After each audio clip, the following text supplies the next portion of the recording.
देखो, बड़ी अंदर की बात है कि आप लोग दिन भर साधन करते हैं, लेकिन जब आप शयन करते हैं तो असावधान हो जाते हैं।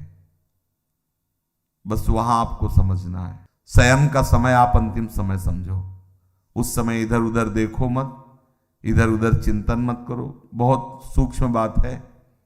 आपकी रात पवित्र जाएगी, आपकी रात भजन में जाएगी, और आपकी रात प्रकाश में होगी, अंधकार में नहीं होगी। और ये गुरु कृपा से प्रारंभ में ही बात डाल दी गई थी कि सोने के समय जरूर बैठना है, शयन करने के पहले हमें बैठना है। कुछ बातें डिलीट करनी है, कुछ बातें पुनः स्थापित करनी है। बैठकर हमें अपनी दिनचर्या पर दृष्टि डालनी है। आज गलती क्या हुई, ये प्रारंभ में ही गुरुदेव भगवान संन्यास मार्ग में जिन्होंने हमें नैष्ठिक ब्रह्मचर्य का उपदेश किया था, उन्होंने ये बात डाल दी थी कि आपकी दिनचर्या कैसी हुई, आपको रोज जांचना है।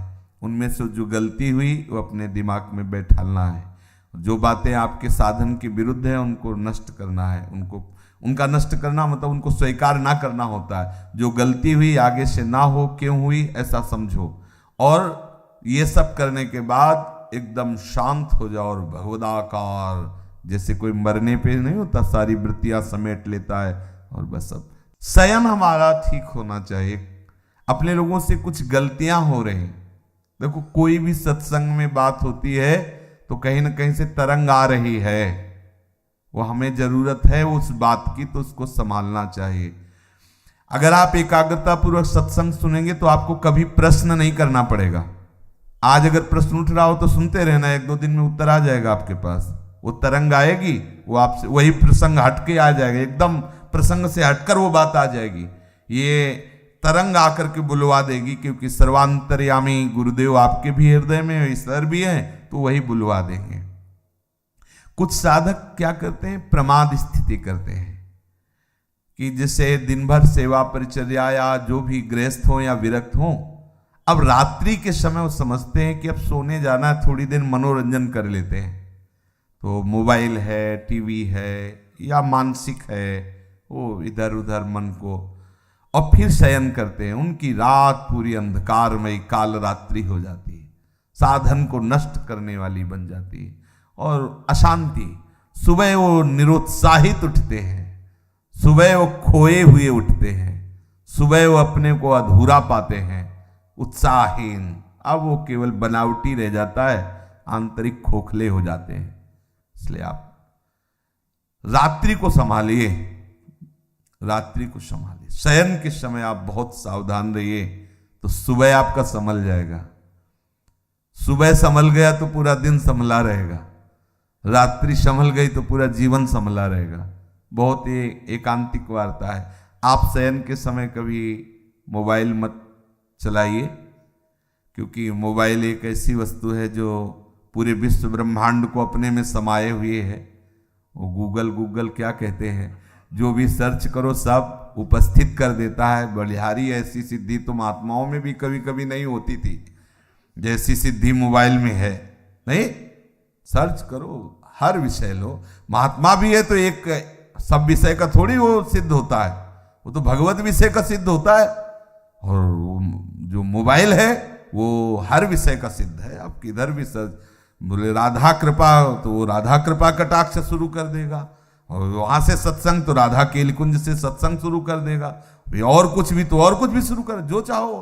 हाँ, हरि कृपा कछ दुर्लभ नहीं तो मोबाइल कृपा कछ दुर्लभ नहीं, जो चाहो सब। अब साधक तो वैसे ही, जो साधक का मन है वैसे ही मतलब तूफान समझो। अब उसको एकांत मिला, शयन, दरवाजा बंद, बोले अब तो भजन करते हुए डूबना है, वो डूब गए। मोबाइल बहुत बड़ा सहयोगी भी है।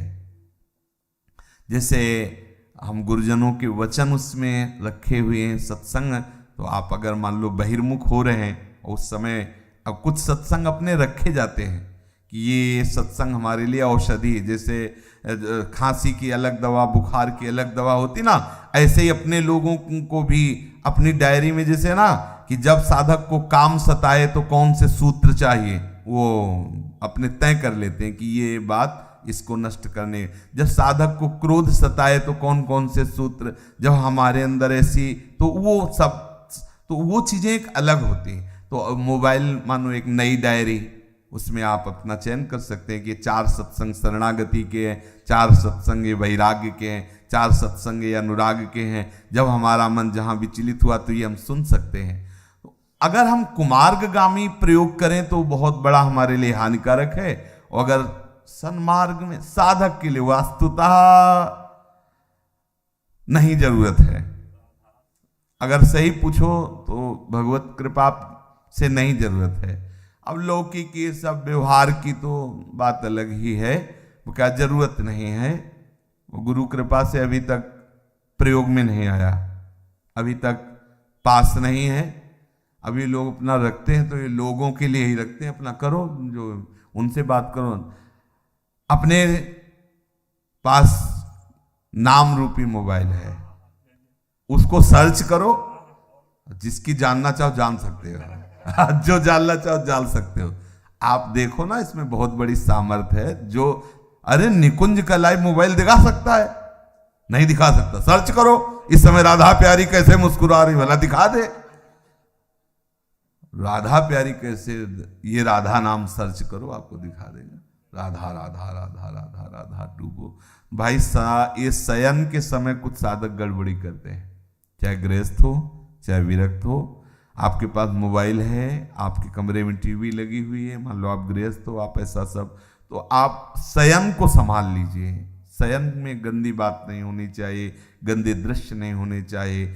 ये जो गृहस्थी में संतानोत्पत्ति की भी बात है, वो एक संयम से है, शास्त्र संयम से है। वो केवल भगवत आराधना मात्र है, अपनी वासनाओं की पूर्ति के लिए नहीं। वासनाओं की पूर्ति के लिए कहीं भी कोई बात नहीं शास्त्र आज्ञा करता, अपनी आराधना की पूर्ति के लिए है। ये भी एक आराधना है गृहस्थ धर्म में, वो अपने संतान उत्पत्ति करके पितृ आदि की तृप्ति के वो व्यवहार बकाया शुद्ध परमार्थ में भगवत चरणारविंद की आसक्ति प्रधान जीवन होना चाहिए, चाहे वो गृहस्थ हो चाहे विरक्त हो। तो हम खुद जानते हैं कि हमारा मन किधर जा रहा है और हमसे क्या करवा रहा है। ये प्रार्थना है सब साधकों से, विनम्र प्रार्थना है कि आप अगर एकांत में ऐसा कुछ दृश्य देखते हो, ऐसा कुछ करते हो, तो आप ना करें। ये नियम ले लीजिए कि मोबाइल जब शयन करने जा रहे हो तो उसके पहले ही उसका स्विच ऑफ कर दीजिए। ज्यादा बातचीत भी किसी से मत रखिए, जितनी आवश्यकता है। तो ये यंत्र है, बस 2 शब्दों का उत्तर हाँ ना या कोई बात है।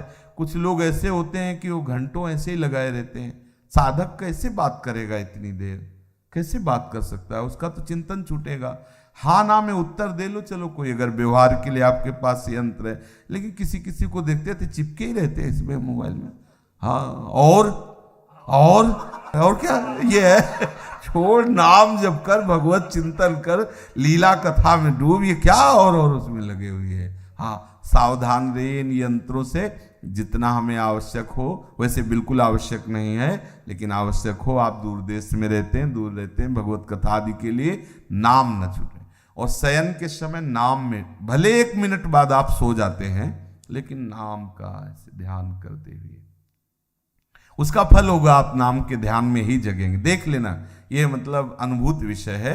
अगर नाम में आप डूबते हुए शयन कर रहे हैं तो आप जागेंगे नाम। और नाम में जो डूब कर शयन करता है वो लीला में जाता है, वो भी निद्रा में नहीं जाता। पक्का समझना। कभी कभी ऐसा होता है कि भगवान जगना नहीं हो तो अच्छा है, ये आंखें ही न खुले, जहाँ है वहीं लगे रहें तो बहुत अच्छा है। बड़े सुंदर सुंदर भगवान की कृपा का अनुभव होता है शयन में भी। जागृत स्वप्न सुसुप्ति स्फुरत में राधा पदाब्ज छटा, चूको मत, बहुत बढ़िया अवसर है। अगर आप इन बातों को ध्यान देकर सुनेंगे तो ये हृदय की बातें हम कहते हैं। मतलब देखो, एक होता है कि हम इस श्लोक बोले और इस श्लोक का अर्थ होता है भैया चले हमारा 2 घंटे का समय। हमारा केवल यही उद्देश्य है, आप सुलझ जाओ, हम आप सुलझ करके अपने प्रभु के मार्ग में सच्चाई से चलें, सच्चाई से प्रभु को पुकारें और ये जीवन लाडली लाल के चरणों में अर्पित हो जाए। इतने ही उद्देश्य। अपने लोग ना विद्वान है और ना अपनी कोई दिनचर्या में वो है कि भाई प्रवचन करना है। अपने हृदय की बातें आपस में कर लेते हैं और सुलझ जाते हैं और प्रिया प्रीतम तक चलते हैं। बस बात इतनी है, यहाँ की जो चर्चा है ना, बस वो इतनी है कि हम आपस में समझें कि हमारी गलतियां कहाँ हो रही, हमारे भजन में त्रुटि कहाँ हो रही, हमारा भजन का जो प्रभाव है वो हम पे लागू क्यों नहीं हो रहा है। हम सावधानी पूर्वक अगर चलें तो बहुत जल्दी हम परमानंद में डूब जाएंगे। ये जहाँ जहाँ हमारा मन जा रहा है वहाँ से हटाना होगा, हमें प्रिया प्रीतम के नाम बल से प्रिया प्रीतम में लगाना होगा। और एक दिन ऐसा आएगा कि लग जाएगा, और जब लग जाएगा तो हटेगा नहीं। श्री राधा वल्लभ लाल की।